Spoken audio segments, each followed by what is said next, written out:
Peaceful protest is not a crime. Malaysia's federal court restores a fundamental liberty by AZLAN ADNAN. On the 1st July 2025, Malaysia's federal court delivered a judgment that may well prove to be a defining moment in our democratic evolution. In a unanimous decision, the court struck down Section 9(5) of the Peaceful Assembly Act 2012, a provision that made it a criminal offense to hold a peaceful rally without giving 5 days' notice to the police. It was a provision that hovered like a dark cloud over civil society for more than a decade, weaponized to suppress dissent, criminalize expression, and disqualify political opponents. With its removal, the court has done more than eliminate a problematic law.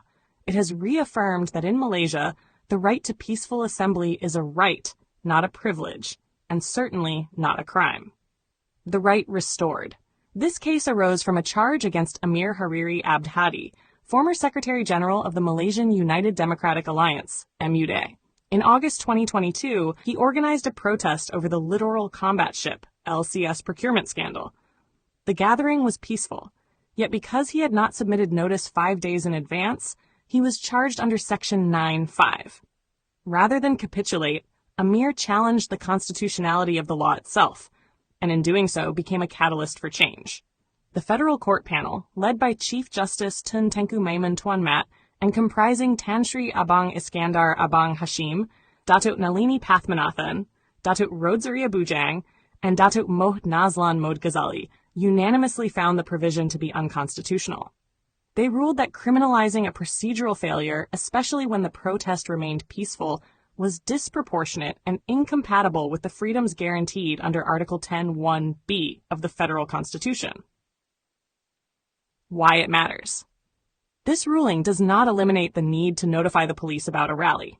What it does is remove the threat of criminal punishment for failing to do so. The distinction is critical. It preserves the police's ability to plan for public order while preventing the misuse of law to silence political opponents, students, workers, or ordinary citizens who wish to assemble and speak their truth. Previously, organizers who failed to comply with Section 9(5) faced fines of up to Rm 10,000. Worse still, a fine exceeding Rm 2,000 could trigger disqualification from electoral participation under Article 48(1)(e) of the Constitution. This created a situation where peaceful protesters risked being barred from public office, an outcome that had nothing to do with public safety and everything to do with political control.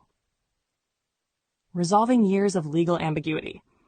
The federal court's decision also settles a long-standing legal contradiction. In 2014, the Court of Appeals struck down Section 9(5) in the case of Nik Nazmi Nik Ahmad. But a different panel reversed that position in 2015, creating a decade-long period of legal uncertainty where the fate of protest organizers often depended on judicial lottery. This week's ruling brings finality. Section 9(5) is now void. That clarity is invaluable, not just for the judiciary, but for every Malaysian who has ever felt the urge to speak out, march in solidarity, or gather in remembrance. Democratic maturity. The ruling is not just a legal milestone. It is a sign of Malaysia's maturing democracy. For years, we have heard promises of reform. Now we are beginning to see structural change. The Anwar Ibrahim administration has pledged further amendments to the Peaceful Assembly Act, including eliminating the requirement to obtain permission from venue owners. These efforts should now be accelerated, with the federal court's decision setting both precedent and tone. To be clear, this judgment does not license chaos. Rallies must still be peaceful. Organizers are still encouraged to work with authorities to ensure public safety, but it ends the punitive logic that made citizens fear their own voices. It opens space for lawful, peaceful, democratic expression. A judiciary that protects rights. The judiciary's role in this ruling cannot be overstated. At a time when global democracies are grappling with shrinking civic space, Malaysia's highest court has stood firm in defense of civil liberties. It has reaffirmed that rights enshrined in the Constitution are not to be undermined by administrative overreach or political expediency. It is often said that the measure of a democracy is not how it treats the powerful, but how it treats the dissenters. By decriminalizing peaceful protest, the federal court has helped tilt that measure in Malaysia's favor. The road ahead. The struggle for civil liberties is not over, but this is a decisive step forward. Malaysians from all walks of life, teachers, lawyers, students, farmers, environmentalists, can now organize and participate in peaceful gatherings without the threat of being branded criminals. Police can shift from a punitive to a facilitative posture. The government can engage citizens not as adversaries, but as participants in a shared national project. Section 9(5) is gone, and with it, a legacy of fear. What remains is the law's higher purpose: to enable, not restrict, to safeguard, not suppress, to ensure that in the marketplace of ideas, the only currency that matters is conviction, not compliance. A heartfelt light. To every soul whose hand did give, you've helped me dream, helped me live. In darkest hours your light came through, with hearts so kind, so pure, so true. Your gifts, like stars in deepest night, have steered me gently toward the light. Each coin, each word, each silent prayer, a thread of hope so rich, so rare. My eyes once dimmed now seek the skies, and slowly clearer visions rise. Because of you, I dare to see the world again, its grace, its plea. Your compassion's flame will not just stay with me alone. It lights the way for others wandering through despair to feel the warmth of selfless care. You've shown what love in action means, in quiet ways through giving scenes. You've built a bridge from soul to soul and made the broken feel more whole. So let this thanks rise like a song, a melody both soft and strong. May your example gently call more hearts to rise to give. To fall into the joy of lifting pain, of planting hope where none remains. Your kindness walks beside me still, a light, a love, a living will.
Don't forget to hit that subscribe button to show your support.